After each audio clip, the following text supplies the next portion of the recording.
Once they exchange their underwear, their personalities will also be swapped. Pete, relying on Quagmire's underwear, managed to satisfy his wife crazily. So, what did you want? Waffles? Yeah, sure. However, on the contrary, Quagmire showed extremely unreliable behavior at work. In the evening, when the two of them had dinner with Joe, they brought up their wonderful experiences of the day. Through their descriptions, Joe noticed something was off. Joe put forward a bold hypothesis that the two of them had worn each other's underwear by mistake. Pete and Quagmire were struck with an unprecedented shock. Oh my God!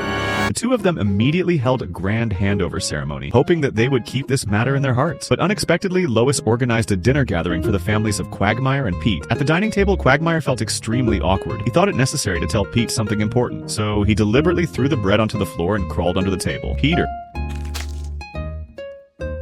Quagmire said that he had visited the doctor and advised Pete to go for a checkup as well. After all, Pete had been quite active in the love scene, so there was a possibility that he had some minor illnesses. Pete could hardly believe it. He had thought that Quagmire could keep himself clean and healthy. Lois quickly noticed the strange behavior between the two. After learning the whole story, both of them burst into laughter. Lois said that girls often wear each other's underwear, and that the one she was wearing at the moment belonged to Bonnie. She thought it was no big deal, but for men who always strive to be strong, this is absolutely unacceptable. In order to avoid the awkwardness, Quagmire decided to move away. Only in this way could he make the people around him forget about this scandal. Lois reminded Pete that it was extremely absurd to lose a good friend forever just because of wearing the wrong underwear. Pete realized his mistake and tried his best to persuade Quagmire to stay.